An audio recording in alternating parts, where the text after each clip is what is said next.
Sometimes you just gotta have a southern pot roast. And this is that kind of time.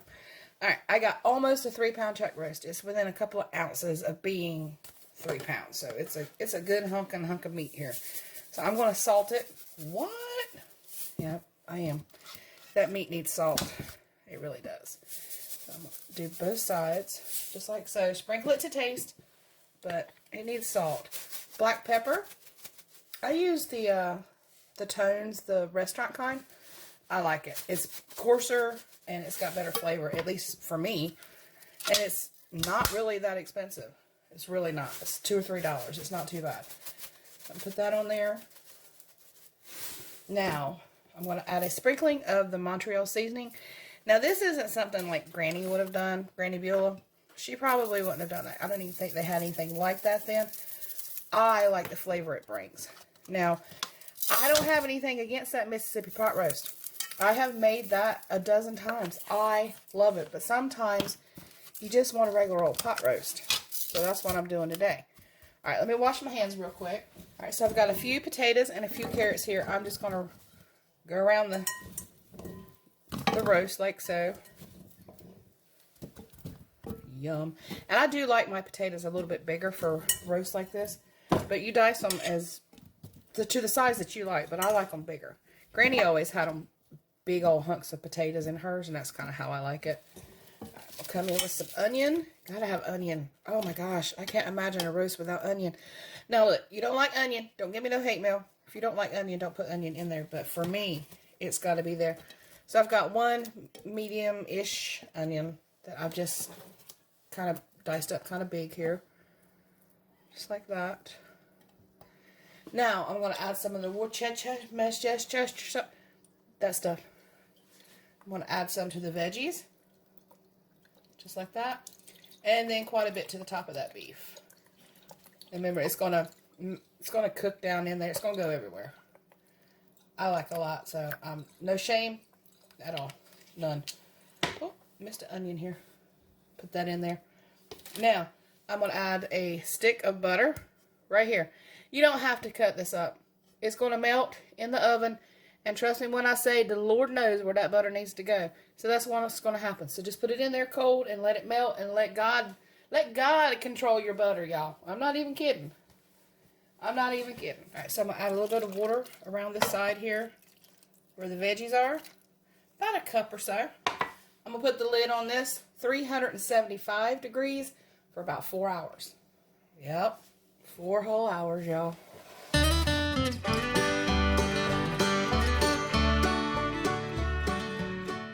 And I don't always shred my pot roast. Sometimes I like just a hunk of it. Just served it with some buttered corn. And this is probably a no-no for some people. I really, really like to dip mine in 57 sauce. I don't know. It's just my thing. Alright, y'all. So that is dinner tonight. I hope that you enjoyed that. And let's move on to tomorrow night. Tomorrow night's an easy night. Alright, y'all. Tonight I'm having garlic bread pizza. So all this is the sliced garlic bread like you get at Walmart or any grocery store. That's all it is. And it's still frozen. And I'm going to use a little bit of pasta sauce. Any kind you want. You can use jarred pizza sauce. I don't have any on hand.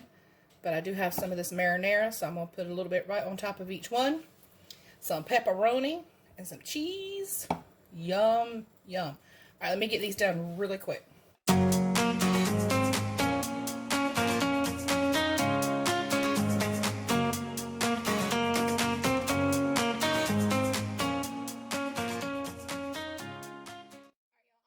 In the oven 350 degrees until the cheese is melted and bubbly and delicious. And we're having buttered corn with this because this is why. When I was in school, pepperoni pizza day always had buttered corn. And they really go good together. So that's what I'm having is buttered corn and pizza.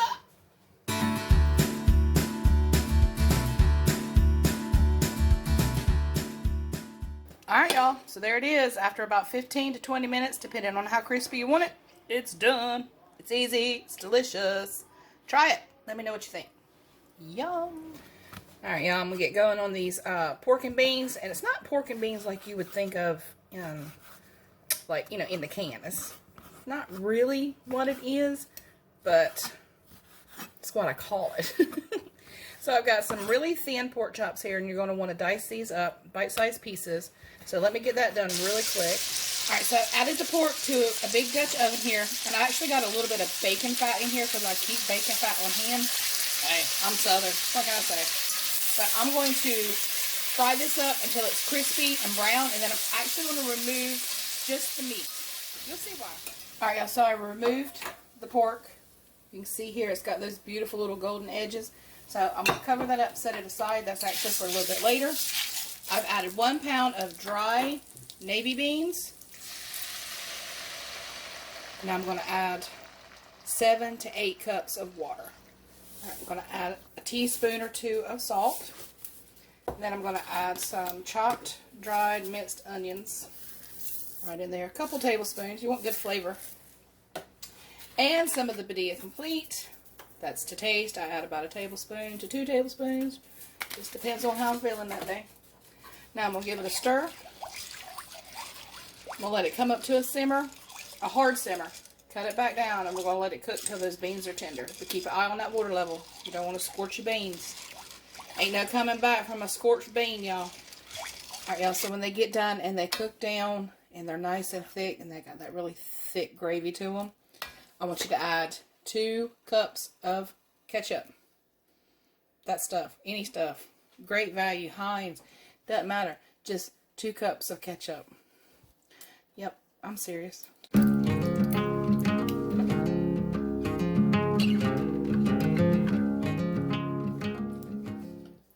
So take half of that pork that you fried off, put it back in there, save the other half, and then put that on there. I got my heat down on low.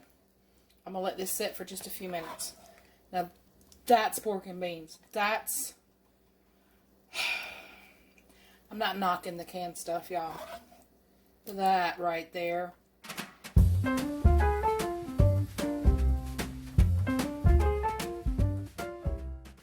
It's amazing, I promise.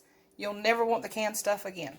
But you can serve this with biscuits or cornbread or what have you. I'm just going to use a spoon and call that supper. Alright, y'all, so if you enjoyed this video today, give me a thumbs up, subscribe if you're new, and I will see you guys tomorrow. Take care, my friends, and may God bless you.